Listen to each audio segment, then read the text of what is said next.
Good afternoon. It is Saturday, September 11th. It's 1 p.m. and that means it's time for Western Liberty Network's Saturday training session.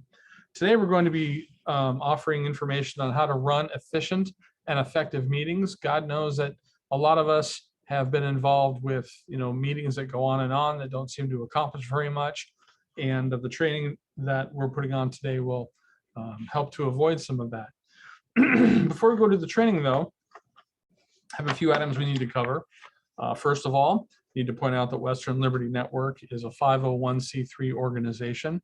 We do not promote or oppose any candidate, political party, legislation, or ballot measure. We don't even oppose or promote the candidates we train, and we do train people how to run successfully for local office. But the opinions expressed by people participating on the call today or any guest speakers will be entirely their own and do not necessarily reflect the opinion of Western Liberty Network. Okay, I'm going to share screen right now. And what you see is the homepage for the Western Liberty Network website. If you want to know more about Western Liberty Network, then go to this website, www.westernlibertynetwork.org, and you will see this. If you scroll down the website, you'll see information about what we're doing right now. This shows the conference, so I'll talk about that in a little bit.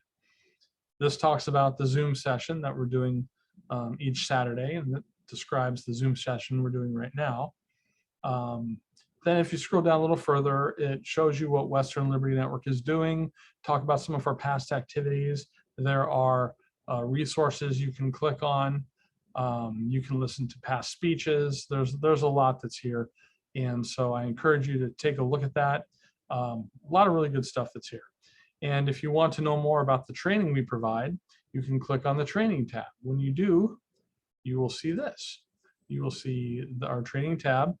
This talks a little bit about the training that we provide. Scroll down a little further, and there are some documents you can download. These are all PDF files, all dealing with a separate topic. And while these are designed to be provided with a live training session, they stand up well on their own, and you can use these to help you accomplish your goals as you involve yourself in your local community and in public policy. Scroll down a little further, and you will see videos of recent trainings. In fact, these go back a year. And right now is pretty close to the 1-year anniversary where we started doing these weekly trainings.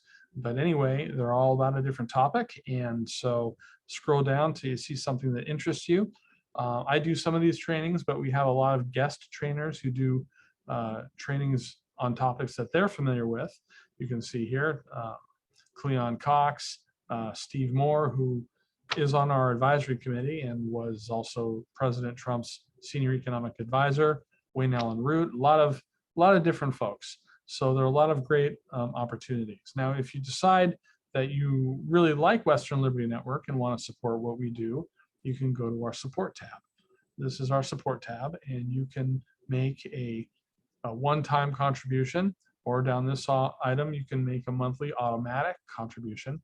This is all done securely by PayPal, and all contributions to Western Liberty Network are fully tax deductible. So if you want to mail a check, you can do that on important note too.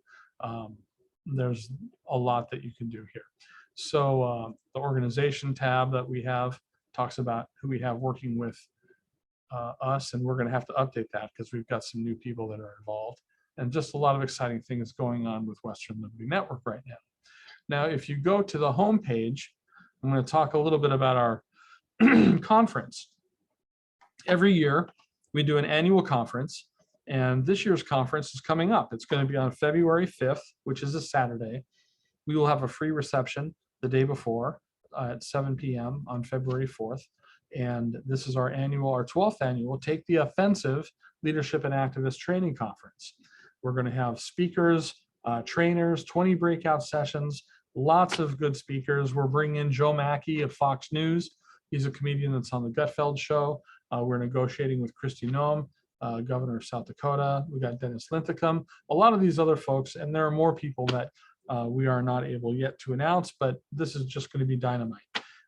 Here it talks a lot about what's going to happen. You can check it out. You can also, if you want to, click here where you see this little flyer, and you'll see a PDF of our promotional flyer. If you want to help spread the word, please download this and send it to your email contacts or your social media. But this is our flyer.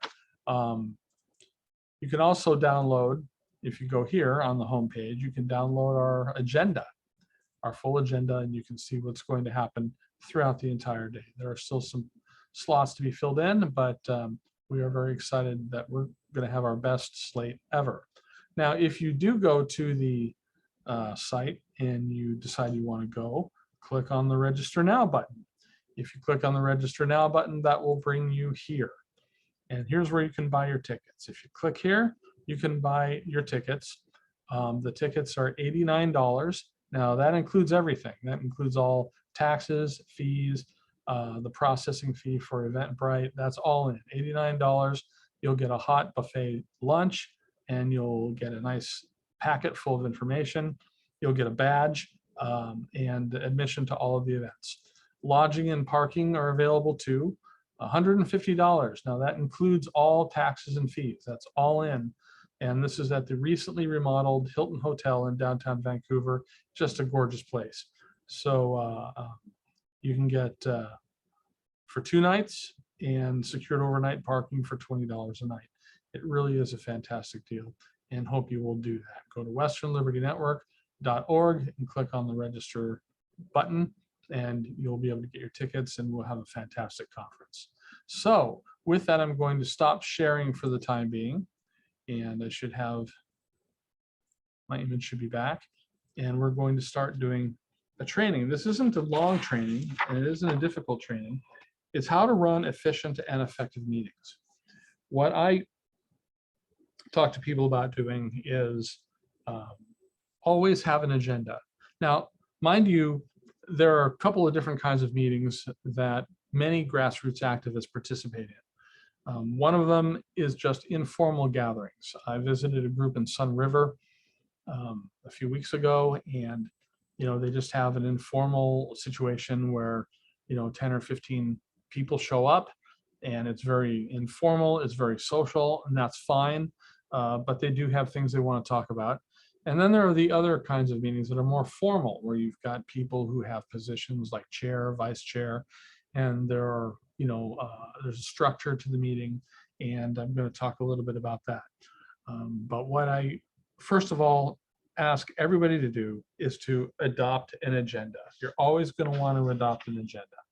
And by the way, if you go to the part of westernlibertynetwork.org that talks about today's Zoom session, you can download this document right here. This document is running efficient meetings. And what I'm going to try to do is upload that right now.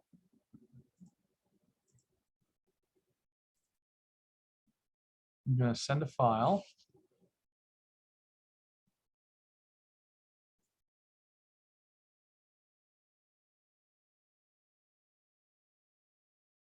Okay, I believe I have these up already. I do, but not this one. So I'm going to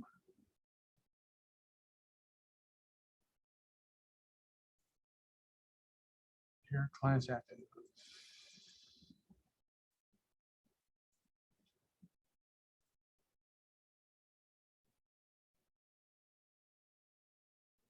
Running efficient meetings. Okay. I've just uploaded the file. It's a training document on how to run efficient meetings. And one of the first things we talk about is having an agenda. If you don't have an agenda, you really don't have a meeting that has any structure. You've got a rudderless meeting. Make sure that you have an agenda. Typically, you have a call to order. You have introductions of leaders and guests. You have reports. Old business, new business, you have a main program in many cases, then you have adjournment. To go over this point by point, call to order is pretty basic. What you do is you say, okay, everybody, we're getting started. If it's an informal meeting, we're getting started, here we go. If it's a more formal meeting, there'll be a chairperson, probably a gavel, and you'll gavel and say, okay, this meeting is now officially called to order.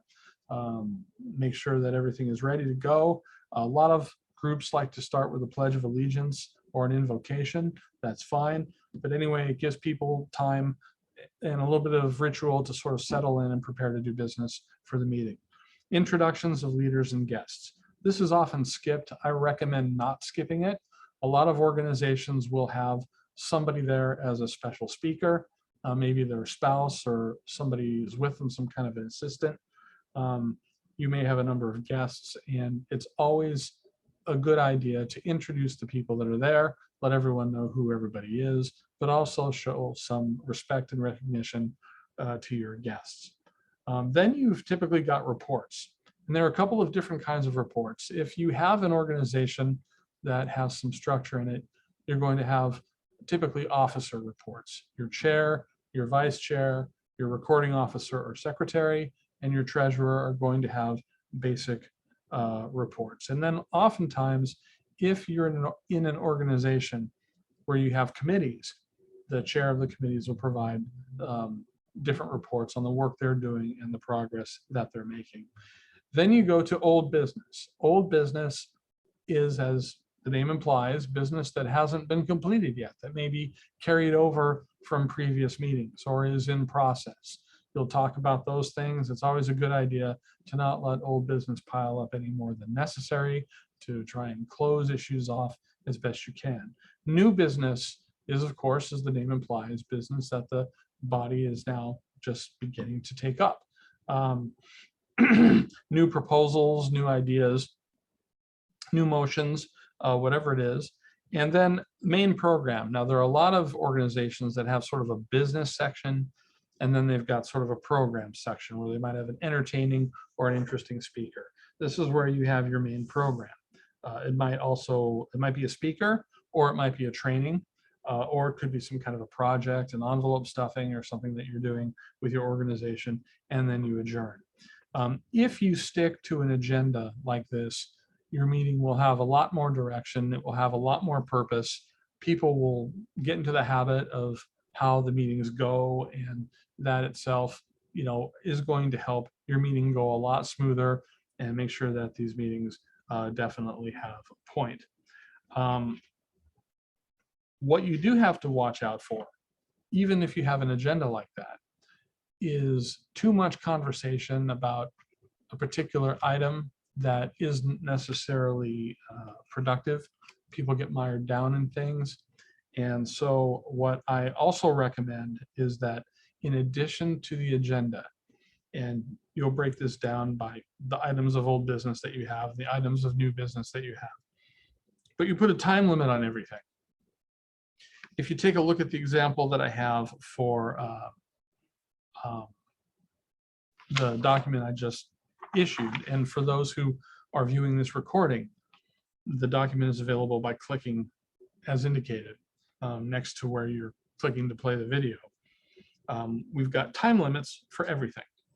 6:30, if your meeting starts at 6:30, call to order, Pledge of Allegiance, 2 minutes.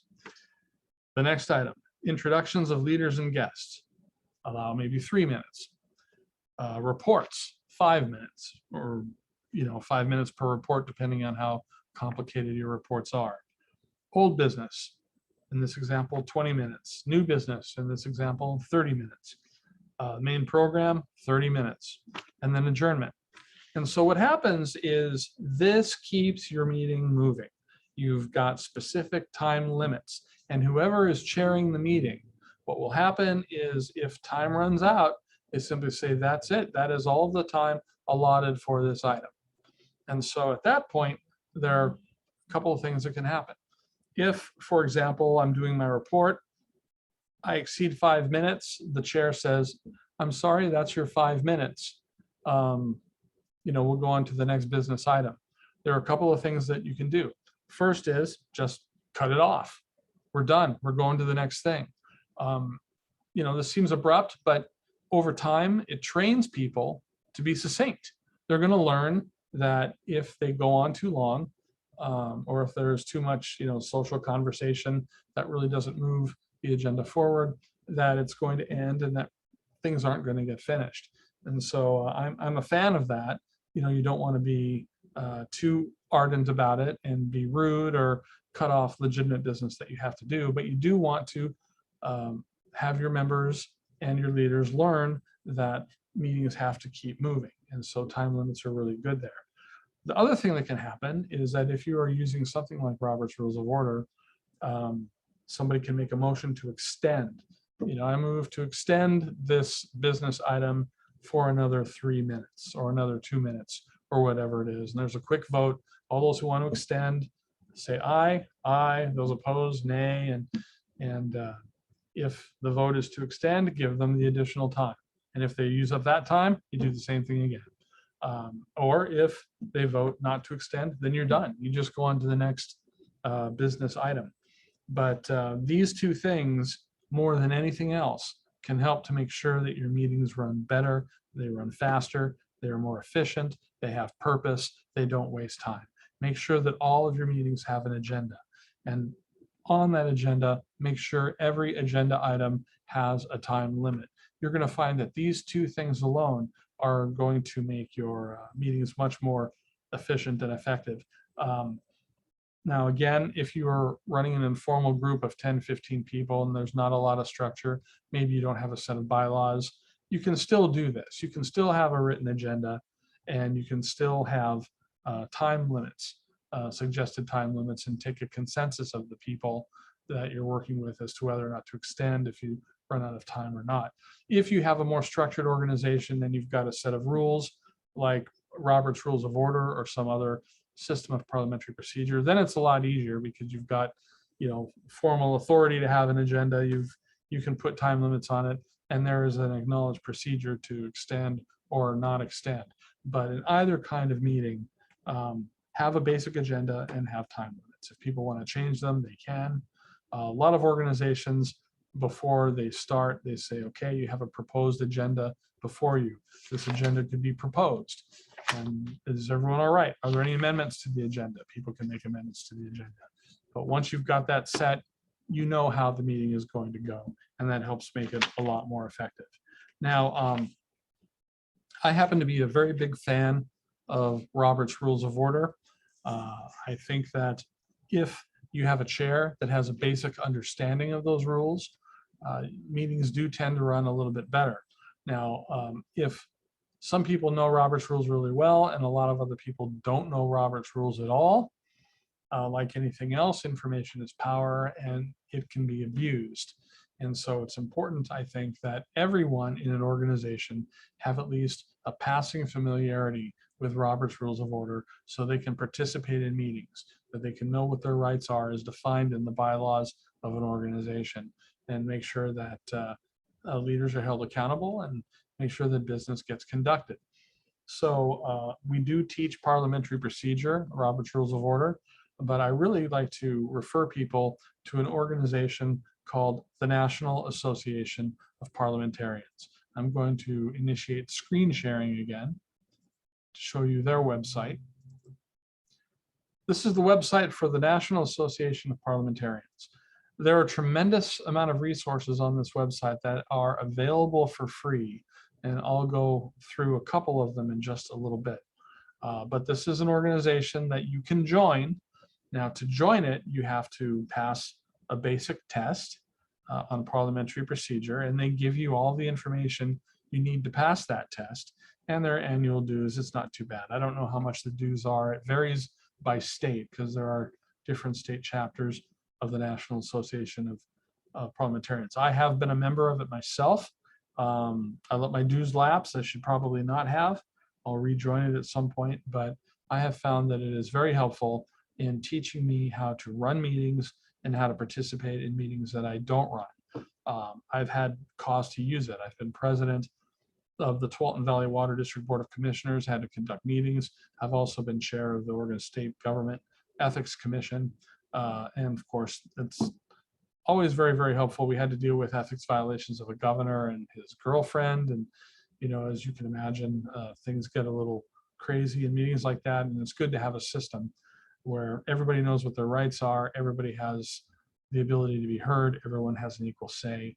And that's the benefit of parliamentary procedure, is that you've got established rights for members, and people have means by which to be heard and to protect their rights and protect the rights of others. So anyway, on the National Association of Parliamentarians website, there's a lot of stuff about the organization, how to join it, about professional development. Now, there are credentials that they offer, just like a medical doctor has the letters MD after it. Registered parliamentarians are called RPs. Professional registered parliamentarians are PRPs, and they make a living by presiding over meetings held by groups where they don't have a strong base in parliamentary procedure, or else there's a lot of division, and they're not sure that anyone in their group can be fair, so they hire an outside parliamentarian. These people make a pretty good living once they start getting work. Tells you news about the organization. They have an annual convention somewhere in the country. But if you go to documents down here on the bottom, you'll see this. You've got all kinds of documents, different applications, governing documents, lots of different resources you can look at. They've even got a catalog. How about that?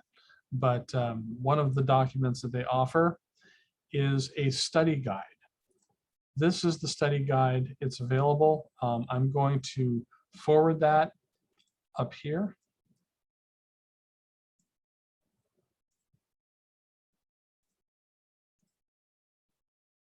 Okay.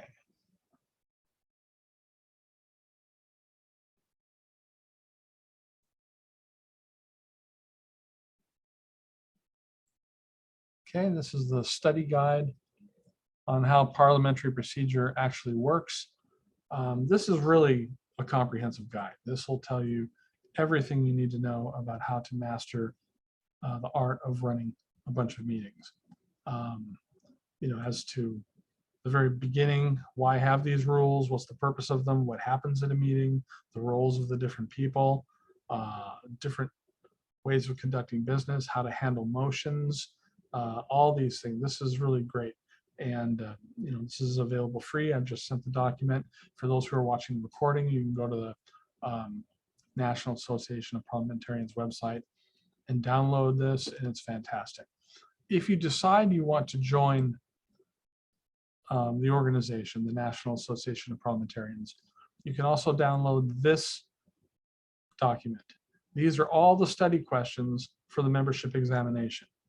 And there are lots of different questions here that you can look up, you can find the answers to. And when you take the test, the questions on the test will be drawn from the questions provided in the study guide. So if you use the study guide and you find all of the answers, you cannot fail. And as far as running meetings goes, it's a good skill to have. And you know, I encourage everyone to take advantage of that. Okay, I'm going to stop sharing the screen, and I'm going to also, let's see, where have we got the chat function? I still sometimes struggle with Zoom. Okay, so I'm going to send this file, and this is the file of study questions. Even if you decide never to join the National Association of Parliamentarians, this guide of questions is really useful in learning how Robert's Rules of Order works. You'll learn about the specific motions, and the first document I sent you will show you context and how those motions are used. And what you'll find is you will just have a wealth of experience on how to conduct meetings, how to be a chair at meetings, or if you're not the chair, how to participate effectively in meetings where Robert's Rules of Order is used. But anyway, even if you do not know an iota of Robert's Rules of Order, remember to always have an agenda for a meeting, and then have time limits on the agenda, subject to extension if the body wants to extend. But this will keep your meeting going efficiently. You will have a more effective meeting. You will have a more purposeful meeting. You will waste a minimum of time, and you will develop additional skills that will help you organize in your community for whatever cause you want to follow. So that concludes my training on this item. Donna, I know you are having trouble with your microphone. If you want to, if you have any questions, give me a question in the text chat window, or if you don't have any questions, do nothing, or else just let me know. And while you're doing that, I'll take a sip of water.